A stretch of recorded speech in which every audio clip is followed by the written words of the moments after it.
ओम यं ब्रह्मा वरुणेन्द्र रुद्रमरुतस्तुन्वन्ति दिव्यैस्तवैः वेदैः साङ्गपदाक्रमोपनिषदैर्गायन्ति यं सामगा ध्यानावस्थितः तद्गतेन मनसा पश्यन्ति यं योगिनो यस्यान्तन्न विदुर्सुरासुरगणा देवाय तस्मै नमः। श्रीमत्चन्दनचर्चितोज्ज्वलवपु शुक्लांबरा मल्लिका मालालंकृतकुण्डला प्रविलसन्मुक्तावली शोभिता सर्वज्ञाननिधानपुस्तकधरा रुद्राक्षमालाधरा वाग्देवी वदनाम्बुजे वसतु मे त्रैलोकमाता चिरम् मूकं करोति वाचालं पंगुं लंघयते गिरिं यत्कृपातमहं वन्दे परमानन्दमाधवं। नमो भगवते तस्मै व्यासाय मिततेजसे यस्य प्रसादात् वक्ष्यामि नारायणकथामिमाम्। नारायणं नमस्कृत्य नरं चैव नरोत्तमं देवीं सरस्वतीं व्यासं ततो जयमुदीरयेत्। बोलिए स्वस्थानी माता को जय। सबै भक्तजनहरूलाई राधे राधे। आज हामी स्वस्थानी कथाको पंचमौं अध्यायको कथा सुन्नेछौँ। ध्यानपूर्वक सबै दर्शकवृन्दहरूले सुन्नुहोला। अथ पंचमो अध्यायः। स्कंद कुमार आज्ञा गर्नुहुन्छ, हे अगस्त्य मुनि, दक्ष प्रजापतिले 33 कोटी देवतालाई 33 कोटी आफ्नी कन्या दिइसकेपछि महादेवले विष्णुका छल्ले सती देवीलाई विवाह गरेको कथा समेत संक्षेपले तिमीलाई सुनाइसके। अब कुन कथा सुन्न इच्छा छ भन भनेर यसरी भन्नुहुन्छ। स्वामी कार्तिकेय कुमारको यस्तो स्नेहले भरिएको वचन सुनेर अगस्त्य मुनि भन्नुहुन्छ, हे षडानन, तपाईका अमृत रूपी वचन बराबर सुन्न पाउँदा पनि मनमा तृप्ति भएन। तसर्थ त्रिपुरासुर दैत्यले कसको तपस्या गरे, के वरदान पाए, पछि कसरी श्री महादेवले के गरेर उनीहरूलाई मार्नुभयो, त्यो सुन्ने मेरो इच्छा छ। आज्ञा होस् भनेर यसरी भन्नुहुन्छ। हे अगस्त्य मुनि, अघि विष्णु भगवानले हिरण्याक्ष हिरण्यकश्यपुलाई जब मार्नु भएको थियो तब त्यस दैत्यका राज्यको सिंहासनमा मै नाम गरेको दैत्यलाई राजा बनाएर राखियो। आफूभन्दा पहिलेका बलवान राजाहरू देवताका पेटमा परेर मरे। मलाई त यी देवताले त्यसै भुसुना भनेर मार्ने छन्। यस्तो मनमा पीर उठ्यो र के गर्ने भन्ने तर्क पनि गर्न थाल्यो। अब तपस्या नगरी हुँदैन भन्ने मनले निश्चय गरी तारकाक्ष विद्युत प्रभा भन्ने मन्त्री समेत भएर पुष माघको जाडोमा हिमालयमा पर्वतमा ज्येष्ठ वैशाखको गर्मीमा मरुभूमिमा पञ्चाग्नि तापेर वर्षाकालमा छाप्रो नभएको खाली भूमिमा बसेर ठुलो कष्ट गरी 10,000 वर्षसम्म ब्रह्माजीको तपस्या गरे। ती दैत्यहरूका शरीरमा हाड नसा बाहेक केही पनि देखिएन। तपको प्रभावले मुखको कान्ति भने खूब चम्किलो भएको थियो। तिनीहरूको घोर तपस्याले ब्रह्माजी प्रसन्न भएर प्रत्यक्ष दर्शन दिएर भन्नुभयो, हे दैत्यराजहु, तिमीहरूको तपस्याले म खुसी भएँ, इच्छा लागेको वर माग। पितामहको यस्तो आज्ञा सुनेर साष्टाङ्ग दण्डवत गरी घुँडाले मात्र ठडिएर हात जोडेर शिर नुहाएर भने, हे ब्रह्माजी, हामी कसैको हातबाट कहिले पनि नमरौं, फेरि हामी महापराक्रमी पनि बनौं। आकाशमा कुबेरको जस्तो 3वटा सुन्दर हाम्रो नगर होस्, त्यसमा कसैको पनि हस्तक्षेप नहोस्। यस्तो अवधत्व वरदान मागेको सुनेर ब्रह्माजी भन्नुहुन्छ, हे दानव हो, अमर त म पनि छैन, त्यसो हुँदा त्यो वर दिन म सक्दिन। त्यसबाहेक अरु मागेको वर म अवश्य दिनेछु। यस्तो पितामहको आज्ञा सुनेर ती दानवहरूले भन्दछन्, हे प्रभु, त्यसो भए हाम्रा 3वटा सहर अलग अलग हुन्। 10,000 वर्ष बितेपछि एकपटक ती तीनै सहर आधा निमेषभर एकै ठाउँमा जोडिनेछन्। त्यो जोडिएका बेलामा एकै बाणले तीनै सहरलाई नाश पार्न सक्ने पुरुषले मात्र हामीलाई मार्न सकोस्। यस्तो सुनि तथास्तु भन्ने वरदान दिएर ब्रह्माजी आफ्नो सत्यलोकमा आउनुभयो। दैत्यहरू पनि आफ्ना घर फर्के। संसारको नाश गर्ने इच्छा लिएर फलाम, चाँदी र सुनको 3 पुर सहर बनाए। ती सहर तलबाट हेर्दा सुमेरु पर्वतका 3 टाकुरा जस्तै देखिन्थे। सहरका झाल ढोका बारदलीहरूमा मणिमाणिक्य, हीरा, मोती, पन्ना जडेको थियो। चन्द्रमाको किरण पर्दा सहस्र चन्द्र उदाए जस्तो भान थियो। आँगनमा मुगा मर्कट सङ्गमरमर घोटेर बिछ्याएको हुनाले त्यसमा हिँड्नेको रूप ऐनामा जस्तै छर्लङ्ग देखिन्थ्यो। मणिमाणिक्य जडेका रङ बिरङ्गे झाड फानुस ठाउँ ठाउँमा राखिएका थिए। ती बलेका बेलामा सूर्य उदय जस्तै भान पर्दथ्यो। झ्यालहरूमा लगाएका पर्दाको झालरमा वायुको मन्द स्पर्शले तिनमा उनिएका मोतीको आपसमा टक्कर लाग्दा अति सुन्दर ध्वनि उठेर आनन्द दिने अनुपम सौन्दर्य थियो। एकै नासेहार मिलाएर बनाएका घर, त्यसका बगैँचाहरूमा 6 ऋतुमा फुल्ने फूल फलहरूमा लटरम्म थिए। अनेक जात जातका फलका वृक्षमा मयूर, मोहन, लाल, डाँफे इत्यादि पक्षीहरू वास गर्दथे। कोइलीले आफ्ना स्वरद्वारा सधैँ वसन्त ऋतुको आगमन जनाउँदथ्यो। फूलमा भ्रमरागण आनन्दपूर्वक झुलिरहेका हुन्थे। संक्षेपमा भनौँ भने ती 3 पुर इन्द्रको कानन वन भन्दा पनि अति राम्रा थिए। लामा कुना परेका नेत्र, सानो कमर, ठुलो नितम्ब, उच्च स्तन, गजगामिनी, कोइलीको जस्तो बाणी भएका लज्जावती युवती समूह बराबर डुलिरहन्थे। अमरावती भन्दा पनि राम्रो सहरमा ती 3 पुरमा फलामको तारकाख्यको, चाँदीको विद्युत प्रभाको, सुनको दैत्यराज मयको थियो। तिनै दैत्यपति आफ्ना मन्त्रीहरूले सरसल्लाह गरेर राज्य गर्दथे। अब यो सहर नाश गर्ने कोही छैनन्, हामीहरू अजेय छौँ, हामीलाई जित्न कसैले पनि सक्दैन भन्ने ती दैत्यहरूलाई विश्वास थियो। ती घमण्डी दैत्यहरूले देवताको बगैँचामा उत्तम फलफूल लता वृक्ष उखेलेर ल्याए। उनका स्त्री पुत्रीहरू पनि उडाउन लाज मानेनन्। देवताहरूलाई साह्रै दुःख दिए। आफूहरू चाहिँ इन्द्रका पुरका उर्वशी आदि गरिएका अप्सराहरू ल्याएर तिनका साथ रमण गर्दथे। इन्द्र चाहिँ भएर तिनी लोकको आनन्दमा प्राप्त भएर रमाउँथे। हे अगस्त्य मुनि, देवताहरूले लडाईँ गरे तर केही चलेन। त्रिपुरासुरको नाम सुन्दैमा डराउन लागे। यसरी देवताहरूले धेरै कालसम्म दुःख पाए। एक दिन देवताहरूले मतो गरी सबै ब्रह्माजीका दरबारमा पुगेर प्रणाम गरी त्रिपुर दैत्यको उत्पात र आफूहरूले पाएको दुःखको बयान गरेर रुन थाले। यस्तो सुनेर, हे देवता हो, त्रिपुरा दैत्यहरू बलवान छन्, तिमीहरू तिनको नाश गर्न असमर्थ छौ, सक्दैनौ, यसकारण हामी सबै महादेवको शरणमा जानु पर्दछ। शिवले ती दुष्टमती दैत्यलाई अवश्य नै मारिदिनुहुन्छ।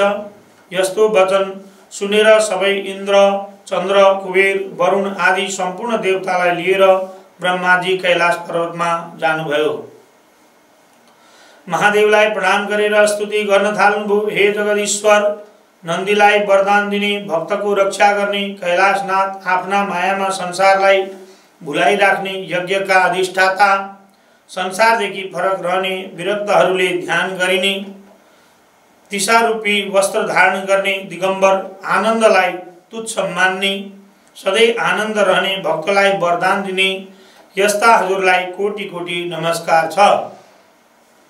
सूर्य चन्द्रादि देवता सृष्टि गरी जगत जगमगाउने, फेरि सम्पूर्ण सृष्टि आफैमा लय गराउने हे महादेव, हजुरलाई कोटि कोटि नमस्कार छ। मोहिनी देखेर लखेट्ने, भस्मासुर देखेर भाग्ने, सूक्ष्म सूक्ष्म स्थूलमा पनि स्थूल, जगतको सृष्टि पालन संहार गर्ने, यस्ता हजुरलाई कोटि कोटि नमस्कार छ। भूत प्रेत प्रथम गण साथ लिएर श्मशानमा बस्ने गणेश र कुमारका पिता, पार्वतीका भर्ता, भक्तजनको हृदयमा भएका अज्ञान नाश गरी ज्ञानको उदय गराउने यस्ताहरूलाई बारम्बार कोटि कोटि नमस्कार छ। यस्तै अनेक स्तुति गरेको सुनेर शिवजी प्रसन्न हुनुभयो अनि भन्नुभयो, हे देवता हो, तिमीहरूको स्तुति देखि म अति प्रसन्न भएँ। जो इच्छा छ माग, मैले नदिने कुरा केही पनि छैन, अवश्य नै दिनेछु। यस्तो वचन सुनेर देवताहरू धेरै खुसी भए, बिन्ती गर्दछन्, हे शशिशेखर, त्रिपुरासुर दैत्यले हाम्रा अप्सरा बगैँचाका उत्तम फलफुलका बिरुवा, उत्तम रत्न, उच्चैश्रवा घोडा, ऐरावत, हात्ती, रथ र हाम्रा कन्याहरू समेत लुटेर लगे। धेरैलाई मारिसके। यी हामीलाई बाँचेकालाई पनि सिध्याउन खोजेका छन्। हामीहरू त्राही त्राही भएर लुकिरहेका छौँ, किनभने तिनीहरूसित सङ्ग्राम गर्न हामी असमर्थ छौँ। अब हाम्रो जे गर्नाले कल्याण हुन्छ त्यही वरदान हामीहरूलाई दिनुहोस्। देवताहरूको यस्तो वचन सुनेर महादेव भन्नुहुन्छ, हे देवता हो, उसो भए रुद्रतेजको केही अंश तिमीहरूलाई दिन्छु, रुद्र रूप भएर नाश गर। यस्तो आज्ञा सुनेर देवताहरू भन्दछन्, हे भक्तवत्सल, रुद्रतेज धारण गर्न हामी सदैव असमर्थ छौँ। हे शिवजी, 10,000 वर्ष बितेपछि एक आधा निमेषलाई ती 3 पुर एक ठाउँमा जोडिएर पुनः छुट्टिने छन्। त्यही जोडिएको बेलामा एक बाणले ती 3वटा पुरलाई नाश गर्न सक्नेले नै तिनीहरूलाई मार्न समर्थ हुनेछ। ती 3 पुर छुट्टिएपछि तिनीहरूको नाश हुने छैन भन्ने पितामहको वरदान छ। हे प्रभु, हामी त्यो काम गर्न समर्थ छैनौँ। हामी दुखी भएर शरणमा आएका छौँ, हाम्रो उद्धार गर्नुहोस्। यस्तो कुरा देवताहरूले भनेको सुनेर शङ्करले आफ्नो मनमा विचार गरेर भन्नुभयो, हे देवता हो, त्यस्तो अभेद्य त्रिपुर छ भने त्यससित लड्नलाई योग्य रथ तयार पार। त्यस रथमा बसी एकै बाणले त्रिपुरको नाश गरिदिनेछु। यस्तो वचन शिवको सुनेर देवताहरू खुसी भए। विश्वकर्मालाई लगाएर सम्पूर्ण देवताको अवयवले बनेको रथ तयार पारे। त्यो रथमा दाहिने पाङ्ग्रो सूर्य, देब्रे चन्द्रमा भए। 12 सूर्य र 27 नक्षत्र पनि पाङ्ग्रोको अवयव भए। पाङ्ग्रा अड्याउने धुरा मन्दराचल पर्वतको बनाए। त्यसको चुकुल उदयाचल र अस्ताचललाई पनि गराए। संवत्सर रथको वेग, 4 समुद्र रथको कुण्डली, गङ्गा जमुना आदि त्यस रथको कपडा भए। तीर्थहरू सिँगारिएर स्त्री रूप धारण गरी चमरपङ्खा हाँक्ने भएर बसे। ब्रह्मा सारथी ओमकार स्वरूप रथ हाँक्ने कुर्रा भए। माया घोडाको लगाम, 4 वेद रथका 4 घोडा भए। 6 ऋतु रथका दायाँ बायाँ राखिए। विन्ध्याचल पर्वत छाता भए। मन्दराचल पर्वत छत्र उडाउने दण्ड भए। सुमेरु पर्वत धनु भए। शेषनाग त्यसको ताँदो र सरस्वती दण्ड भइन्। अग्नि बाण भए। भगवान विष्णु बाणको टुप्पो हुनुभयो। यीदेखि बाहेक अनेक अरू यो ब्रह्माण्डमा भएका सबै वस्तु त्यस रथमा लगाइए। यसरी रथ तयार भएपछि देवताहरूले शिवलाई रथ आरूढ हुनलाई आह्वान गरे। अनि शङ्करजी पनि पृथ्वीलाई कम्पायमान गर्दै त्यस रथमाथि सवारी हुनुभयो। गणनायक शङ्कु, कर्ण, गणेश, कुमार, चण्डेश्वर, गणेश्वर, नन्दी, भृङ्गी, ऋटी, तुण्डी, भूत प्रेत, पिशाच सबै शस्त्र लिएर युद्ध गर्न रथका अघि पछि शङ्ख, मेरी, मृदङ्ग, गोमुखीहरू बजाउँदै महादेवका उपर पुष्प वर्षा गर्न थाले। त्यस बेलाको शिव तेज सहन नसकी देवता मोहमा प्राप्त भए। यस्तो देखेर शिवले आफ्नो तेज खिचेर कम गर्नुभयो र देवताहरू किञ्चन सहन गर्न सक्ने भए। देवताहरू युद्ध गर्न उद्यत भएको देखेर नारदजी त्रिपुरवासी दैत्यराजका महेका दरबारमा जानुभयो। मैले ऋषिको सत्कार गरी के कामले सवारी हुनुभयो भनेर सोधे। नारद भन्दछन्, हे दैत्यराज, देवताको स्तुतिले खुसी भए का महादेव तिमीहरूलाई मार्न भनेर आउन लाग्नु भएको छ। अब तिमीहरू आफ्नो रक्षा गर्नलाई जे गर्नुपर्छ त्यो गर। नारदजीबाट यस्तो कुरा मैले सुनेपछि विद्युतमाली र तारकाक्षलाई उनले सबै कुरा सुनाए। राजाका कुरा सुनेर तारकाक्ष भन्दछन्, हे राजन, देवता, यक्ष, गन्धर्व, किन्नर, नाग आदि सबै मिलेर आए पनि यो त्रिपुर भेदन गर्न सक्ने छैनन्।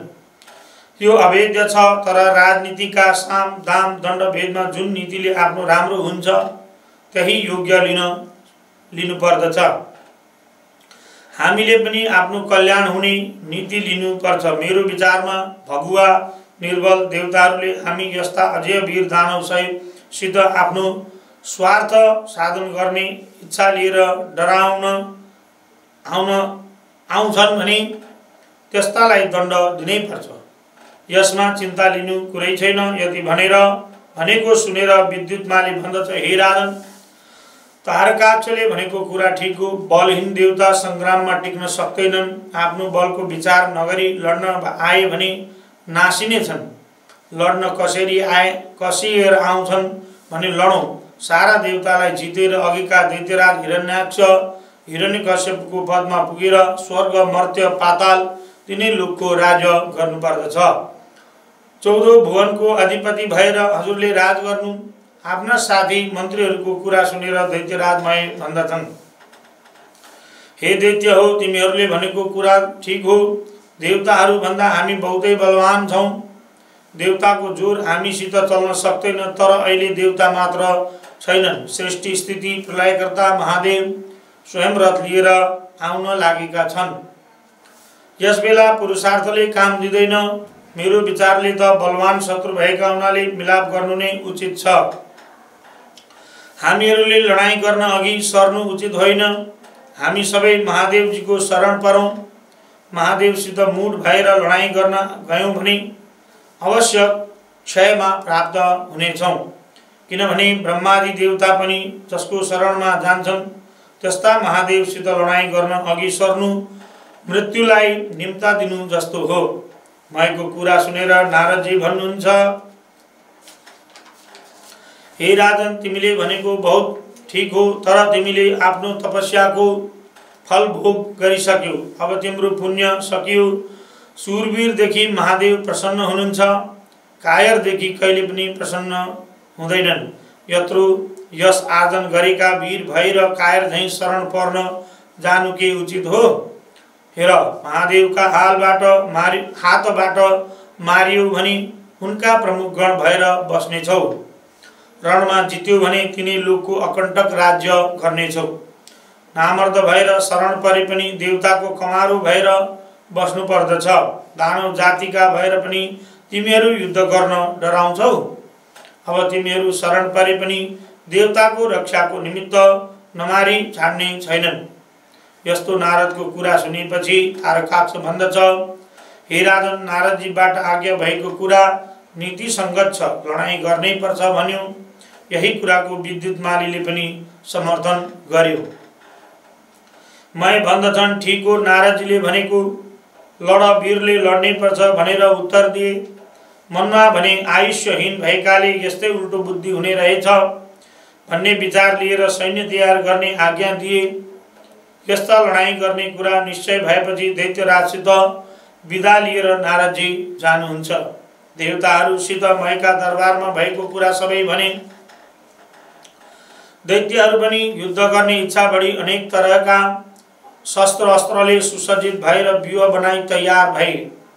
तारकाक्ष, बल, बाणासुर, विद्युतमाली आदि प्रमुख दैत्यराजहरू पनि युद्धको तयारी गरी राजाको अगाडि आई अनेक तरहका बाजा बजाई शङ्खनाद गर्दै सिंह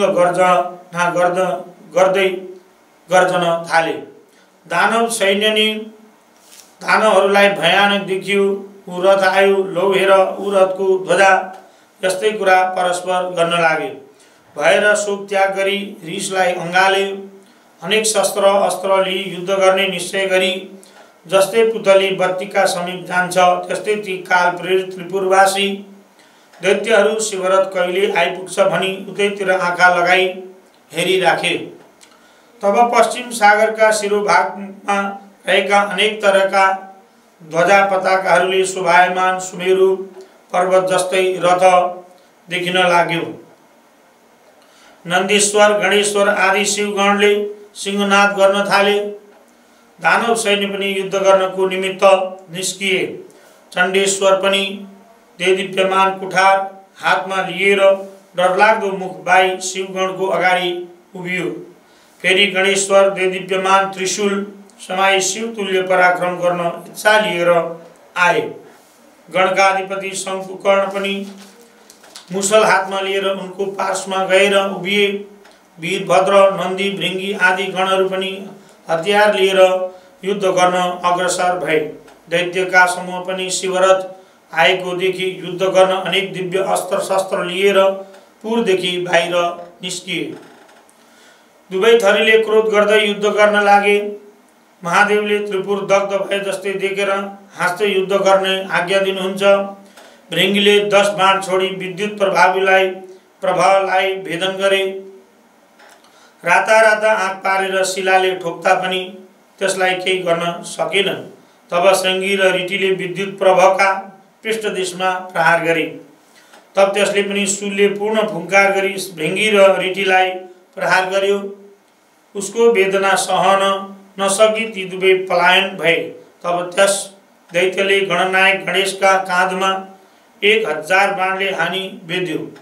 फेरि 63 र 10 बाण थपी मर्म पाउ गराई वेदना उत्पन्न गराए। तब गणेश इसाएर आफ्नो सुँड लामो पारेर त्यसको गर्दनमा बेरेर फरक्क निमोठी। जसरी मत्त हात्तीले कमलको फूल तलाउबाट चुडेर सुँडले बेरेर उखेली फ्याँक्दछ त्यस्तै विद्युत प्रभाको शिर उखेलेर फ्याँकिदिनु भयो। त्यो शरीरबाट उखेलिएको शिर मानव सरोवरबाट हात्तीले उखेलेर फालेको कमलको फूल झैं देखियो। त्यो देखेर भृङ्गीले अनेक तरहका गान गरे। तब नेमिन नामा र बल नामा दानव क्रोधले चूर भएर गणेशलाई अनेक बाणले भेदन गरी घाउ पनि गराए। शङ्कुकर्णले बीचमा रोकेर तिनका रथ ध्वजा सारथी घोडा नासेर विरथी गराए। तब ती दैत्यले पनि अर्को रथमा चढेर चण्डेश्वरका बाण हानेर घाउ गराए। तब ती गणेशले क्रोधले राता आँखा गरेर भयंकर मुसल प्रहार गरेर दुवैलाई यमपुरी पठाइदिनु भयो। तहाँ उपरान्त त्रिपुरवासी सबै ठुला दैत्यहरू हुल बाँधी निस्केर शिवगणमाथि निर्धक्क भएर शस्त्रार्थको प्रहार गर्न लागे। महादेव गणहरू पनि शिव आज्ञाले प्रेरित भएर उन्मत्त सिंहले मृगहरूलाई भर्काई छिन्न भिन्न गरी मार्न लागे। दैत्यहरूमा कसैको शिर छैन, कसैको गिँड छैन, कसैको गरी नाशमा प्राप्त हुन लागे। रगतको खोलो बग्यो। वायुका वेग लाग्नाले छिन्न भिन्न भएका मेघ समान र वज्रका चोटले नासिएका उच्च पर्वत शिखर झैं भएर निमेषसम्म जोरिएर फेरि